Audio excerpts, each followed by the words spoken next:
지금 보여주고 있는 이 사진은 지난 6월 2일 날 미국 오하이주 북부 클리블랜드의 한 법정에서 일어난 사건입니다.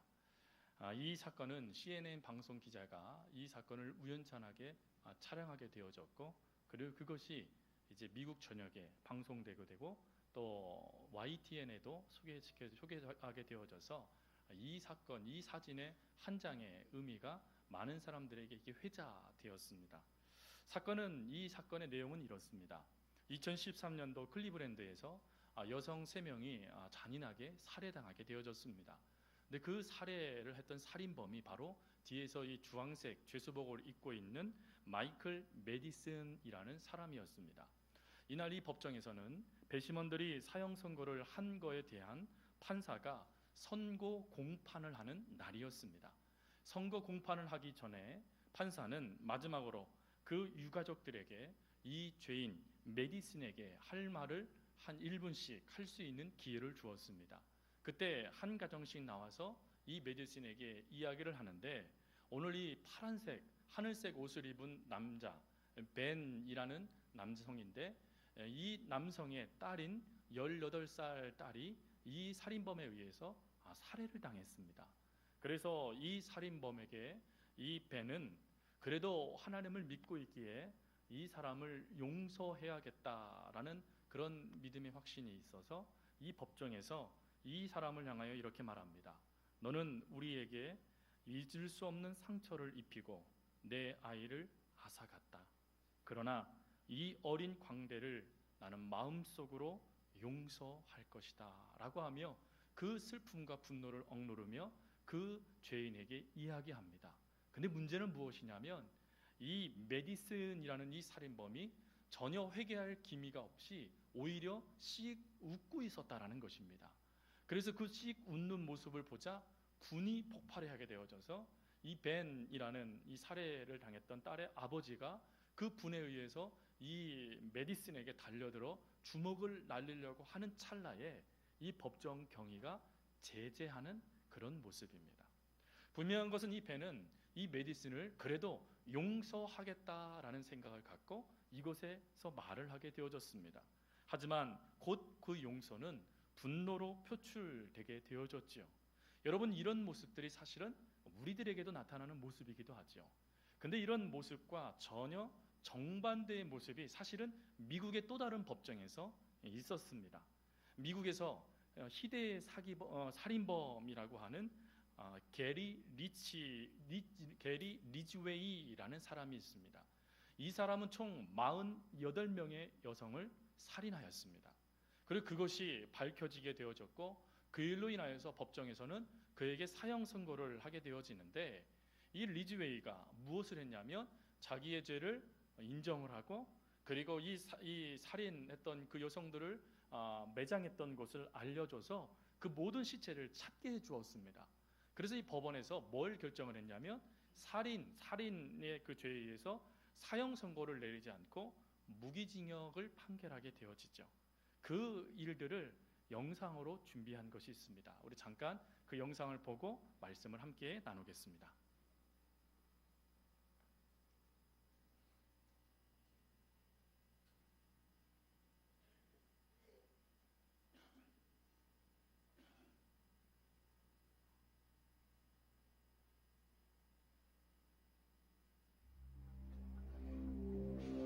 On November 5th, 2003, all doubt of Ridgway's guilt was erased.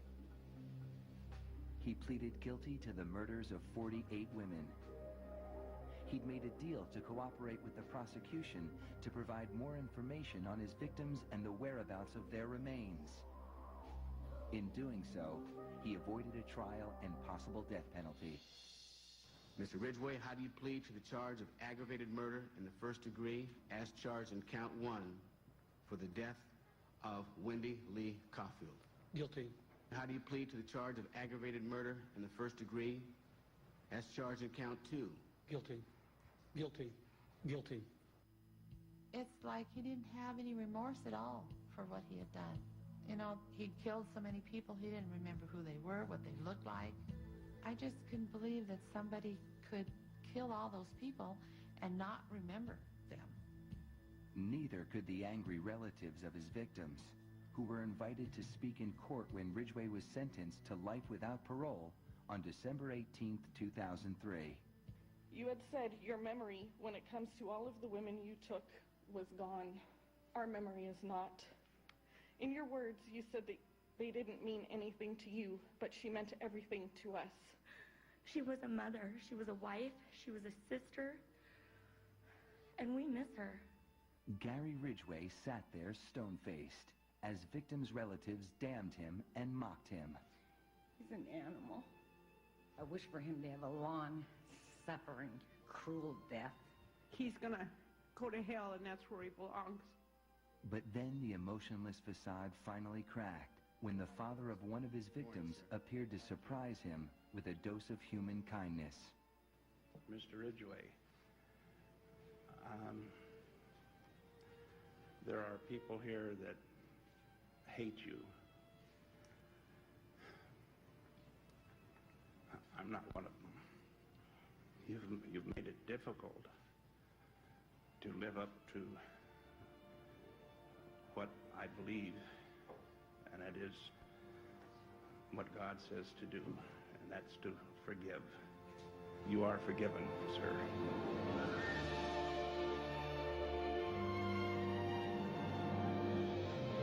앞에 본 사진에서는 그 피의자가 웃는 모습에 분개하는 아버지의 모습, 그리고 뒤에 본 영상에서는 그 살인자를 향하여서 믿음을 실천할 수 있게 해줘서 고맙다라고 하며 오히려 그를 용서할 때 그 용서가 오히려 그 사람의 마음을 움직였던 그런 영상입니다. 여러분, 사랑하는 성도 여러분, 하나님의 자녀라면 우리는 마땅히 용서할 수 있어야 되죠.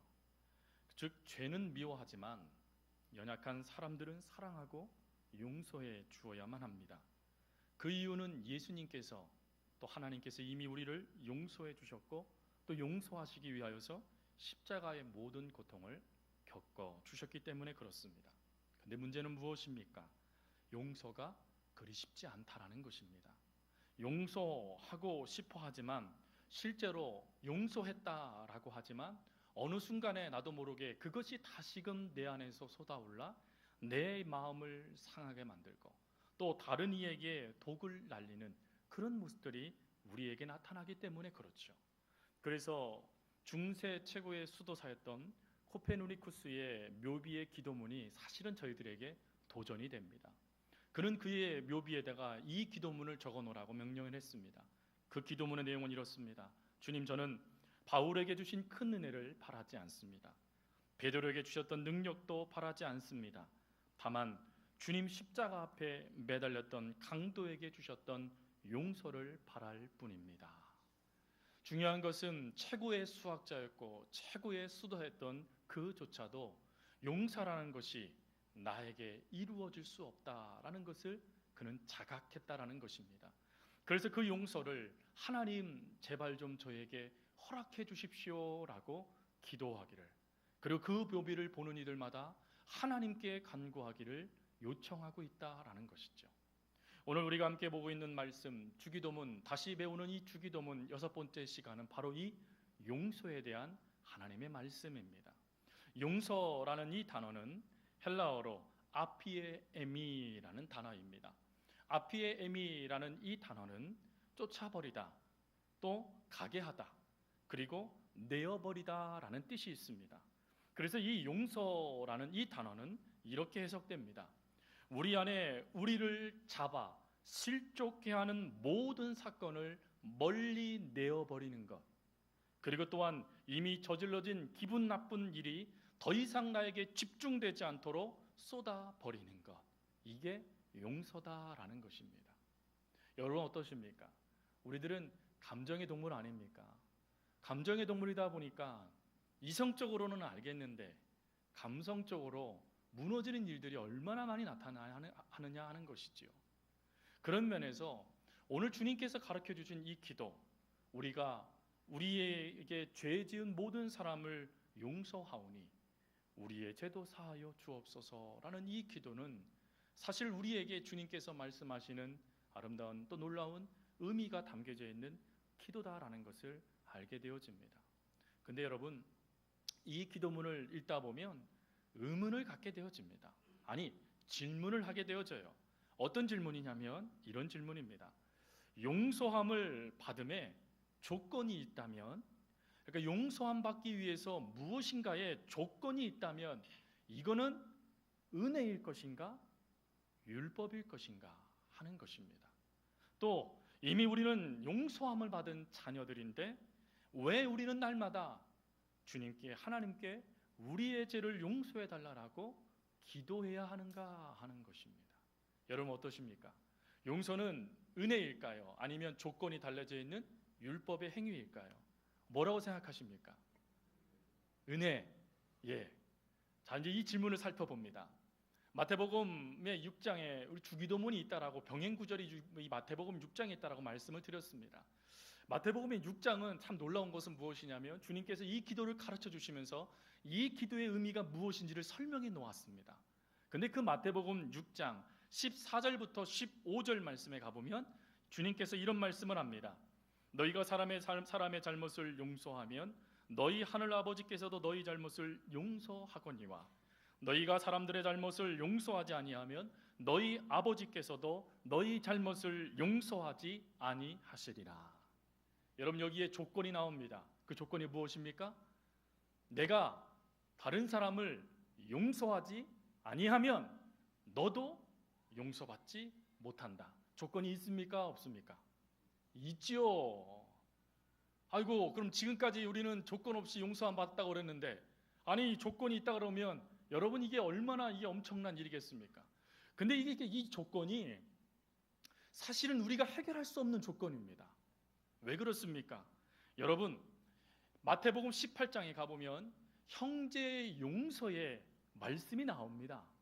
그 말씀에 베드로가 예수님께 이렇게 말합니다. 죄를 몇 번 용서해 줄까요, 주님? 이렇게 얘기해요. 그리고는 스스로 자문하죠. 자문자답합니다. 뭐라고 대답을 하냐면 7번 정도 하면 되겠죠, 주님? 아마 이 정도 얘기하면 주님께 칭찬을 받을 수 있을 거라 생각할 것 같습니다. 왜 그러냐면 그 당시에 7이라는 것은 완전수니까요. 그러니까 완전히 용서하면 되는 거죠, 주님? 이렇게 얘기한 것입니다. 그랬더니 주님은 뭐라고 말씀하셨죠? 70번씩 7번, 총 490번 용서하라는 거예요. 이게 가능할까요? 근데 이 490번 용서하라라는 이 뜻은 어떤 뜻이 담겨져 있냐면 아예 미워하거나 원망하는 마음을 없애버려라 라는 뜻이 담겨져 있다고 합니다. 여러분 용서합니다 라고 말하면서 내 안에 미워하는 마음이 생길 수 있어요. 용서합니다 라고 말하면서 뒤돌아서 분할 수 있습니다. 근데 우리 주님의 말씀이 용서는 무엇이냐면 그 마음조차도 내어버려라, 없애버려라 라고 말씀하시는 것이죠. 이게 가능할까요? 한 번 용서한다라고 말할 수 있습니다. 2번 용서한다라고 말할 수 있어요. 심지어 내 신앙의 갈등으로 가지고 입술 꽉 물고 내가 저 영혼 용서해야지라고 말할 수도 있습니다. 근데 문제는 이것이 우리들의 힘으로는 가당치 않다라는 것입니다. 분명히 조건이 있습니다. 우리가 하나님의 은혜의 용서를 받기 위해서는 반드시 다른 사람을 용서해라라고 말씀하셨는데 안타까운 것은 우리가 우리 자신조차도 용서하지 못하는데 어떻게 남을 용서할 수 있겠느냐 하는 것입니다. 그럼 여기서 우리는 절망하게 되어져요. 근데 절망만 하면 다행일 것입니다. 문제는 무엇입니까? 죄의 용서함을 받지 못한다라는 것입니다. 그러면 우리 주님의 이 기도가 잘못된 기도 아니겠습니까? 그래서 주님은요, 그 이유가 무엇인지를 이 베드로와의 이야기 바로 그 다음에 한 비유로 설명하세요. 그 비유가 무엇이냐면 1만 달란트의 비유입니다. 여러분 1만 달란트가 오늘날로 돈 화폐로 하면 어느 정도 될까요? 어느 정도요? 제가 찾아봤어요. 이거를 또 오늘날로 화폐로 얼마인가? 깜짝 놀랐습니다. 3조입니다. 3조. 오늘날 돈으로는 3조예요. 3조. 여러분이 3조를 빚진 사람이 어느 날 주인에게 왔어요. 이 주인에게 온 이유가 뭡니까? 성경 말씀은 마태복음 18장 말씀에 가보면 그가 주인에게 빌고 청하여 이것을 제발 좀 용서해 주십시오라고 말합니다. 즉 자기의 빚을 탕감받기 위해서 주인에게 찾아간 것입니다.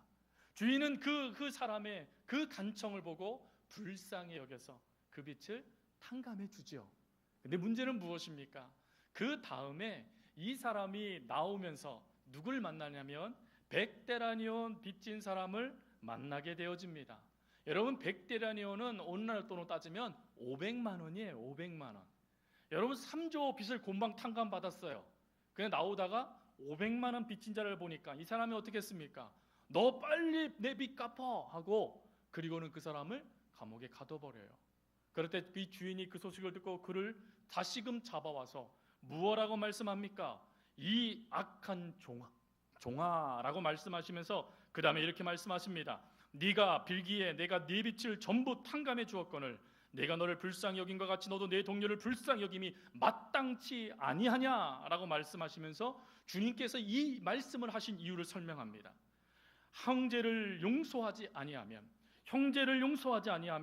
나의 하늘 아버지께서도 너희에게 이와 같이 하시리라.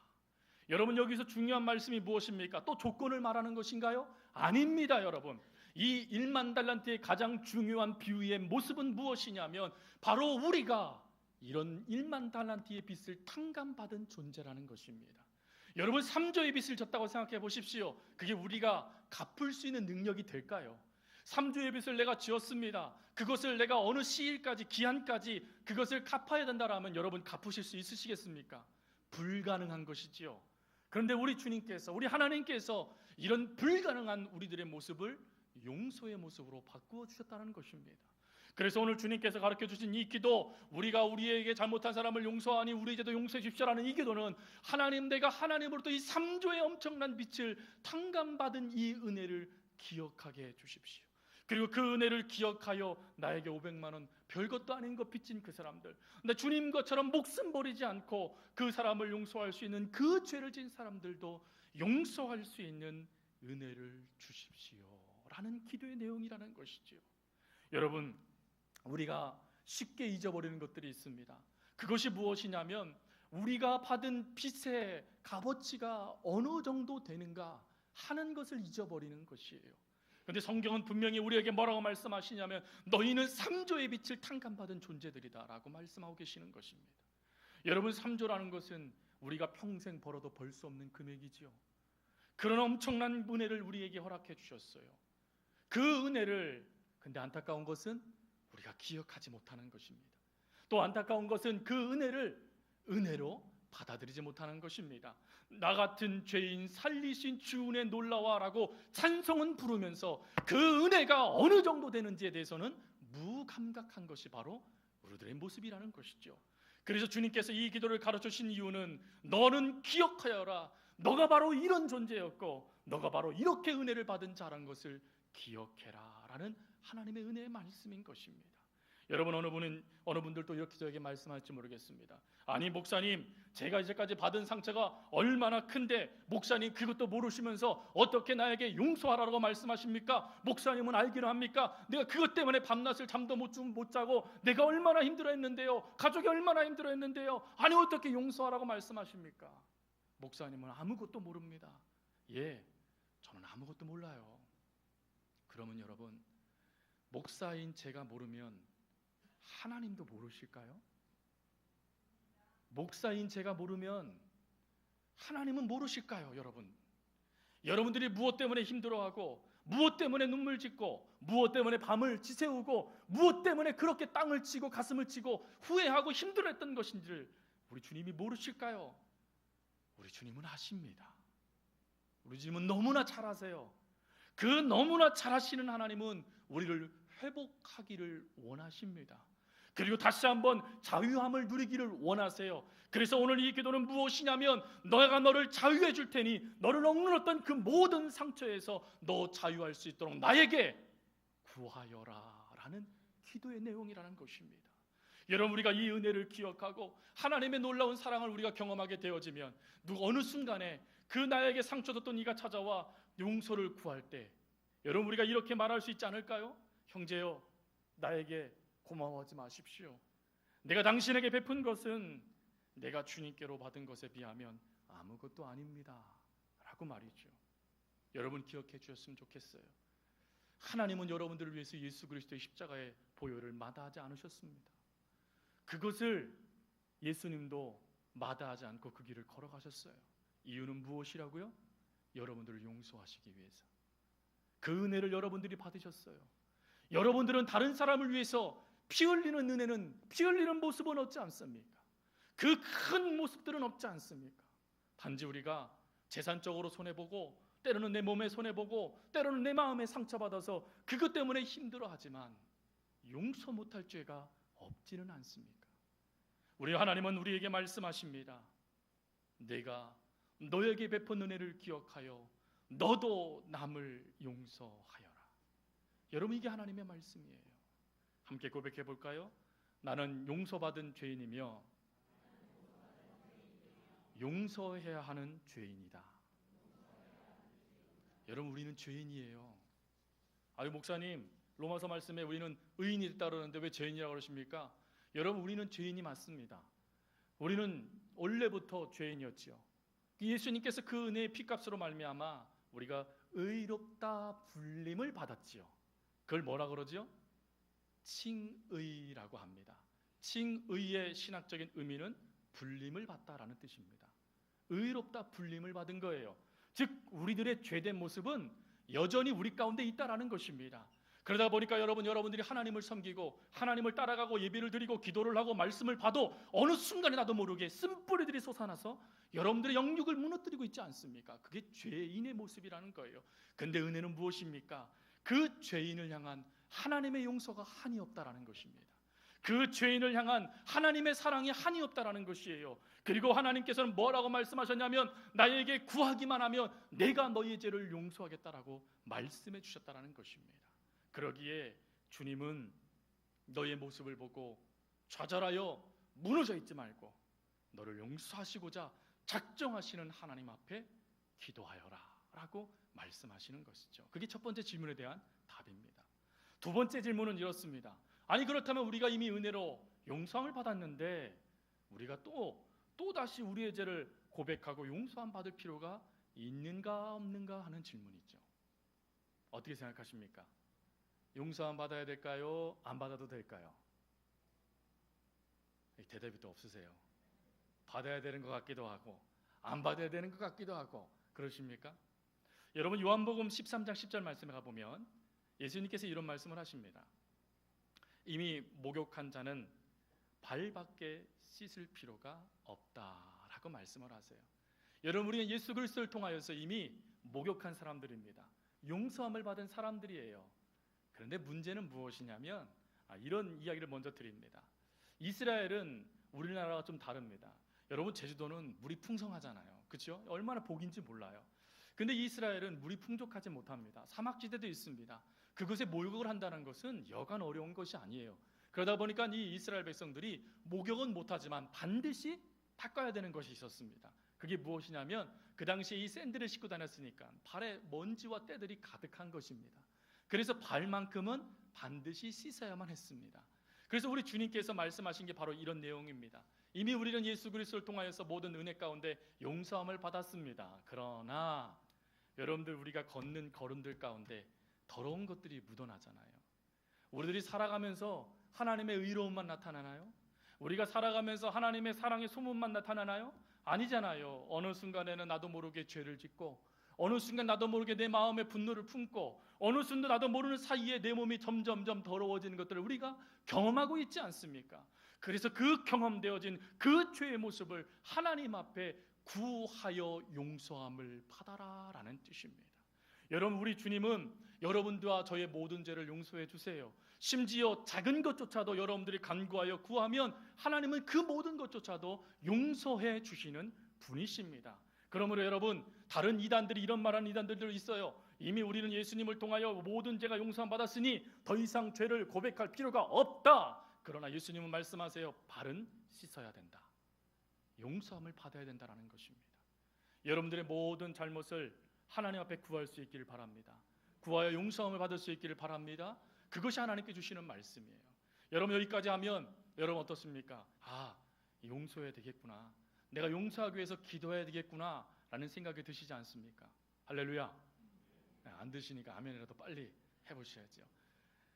용서는 반드시 우리가 해야 될 모습이에요. 그런데 여러분, 여기서 한 가지를 주의하셔야 됩니다. 용서를 해야 하는 사람이 용서를 받아야 될 사람을 찾아가는 것입니다. 다른 사람이 나에게 다른 사람이 나에게 상처를 줬어요. 그래서 오늘 말씀에 도전을 받아서 그래, 내가 저 사람을 찾아가서 내가 그 사람 손을 붙잡고 내가 용서한다라고 말해야지 라고 하는 모습이라는 것입니다. 여러분, 이 모습은 엄밀히 말하면 교만한 모습입니다. 내가 용서할 수 있다라고 생각하는 모습이라는 것이에요. 여러분, 분명한 것은 무엇이냐면 우리는 다른 사람을 용서할 수 없습니다. 여러분, 미랑이라는 영화에서 시내가 자기 아들을 죽인 그 사람을 용서하기 위해서 감옥에 찾아갔을 때 그 자기가 찾아가기도 전에 이미 용서만 받았다라고 평안해 있는 그 사람을 보고 하나님을 원망하면서 말하잖아요. 내가 용서하지도 않았는데 누가 이것을 용서할 수 있냐라고. 여러분, 용서는 안타깝게도 우리가 하는 게 아닙니다. 여러분, 용서한다라고 상대방을 찾아간다라면 자칫 잘못하면 그 관계는 깨어질 수 있습니다. 우리 크리스찬들에게 이런 컴플렉스가 있대요. 의인 컴플렉스.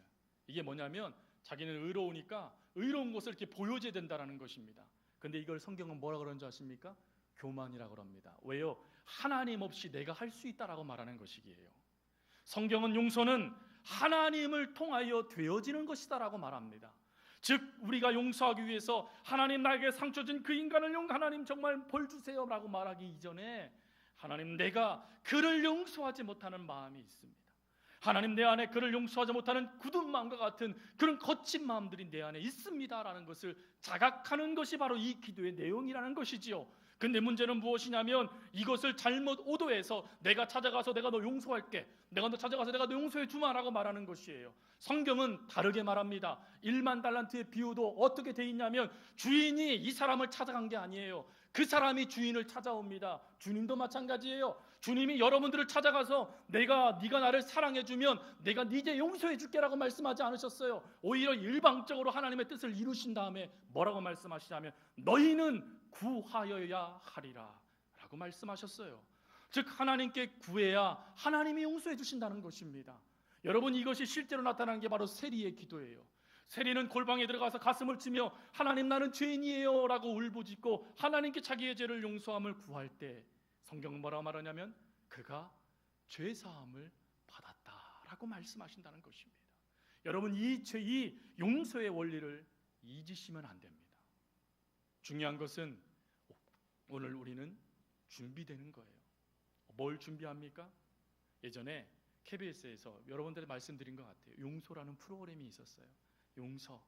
그게 뭐냐면 이제 한 가정에 상처 준 사람들이 이제 몇십 년 만에 찾아오는 그거를 용서를 비는 그 과정을 다큐멘터리로 이렇게 촬영한 것이었습니다. 거기에 이제 한 장로님 가정이 나타났어요.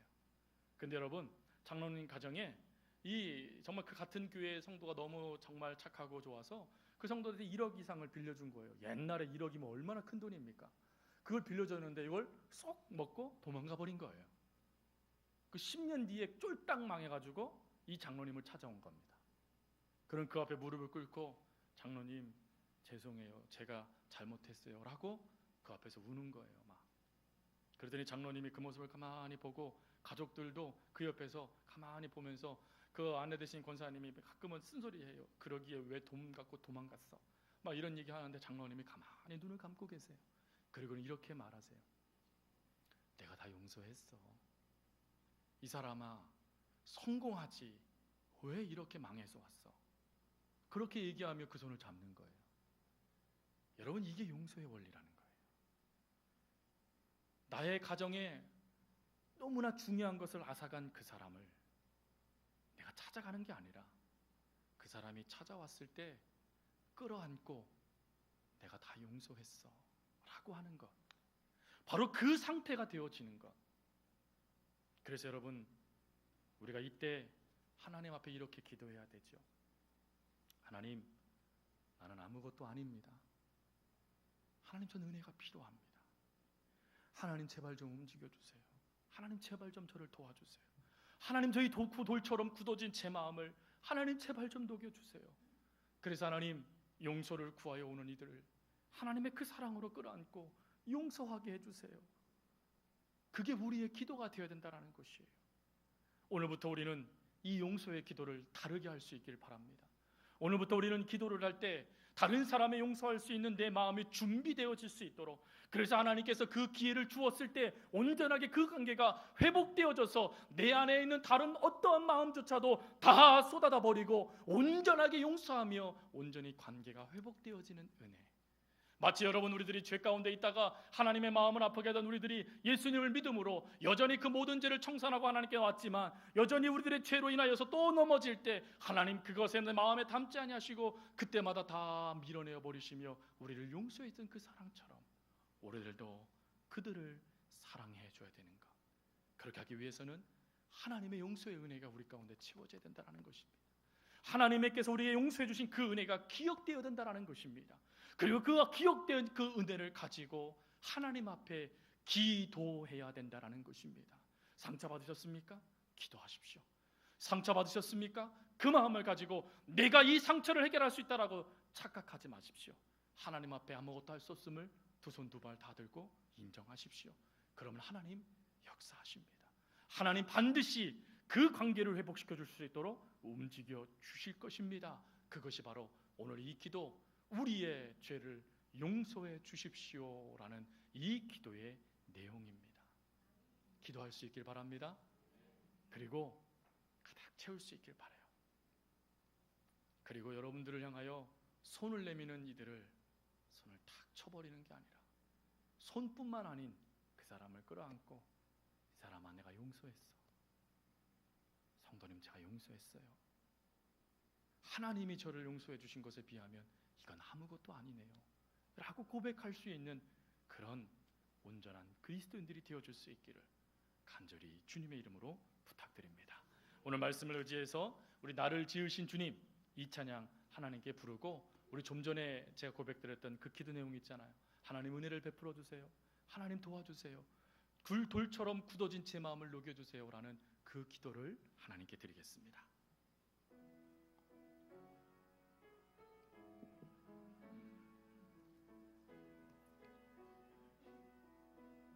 나를 지으신 주님, 나를 지으신 주님, 내 안에 계셔 처음부터 내 삶을 그의 손에 있었죠. 그는 내 아버지, 그는 내 아버지, 난 그의 소유. 내가 어딜 가든지 날 떠나지 않죠. 내 이름 아시죠. 내 모든 생각도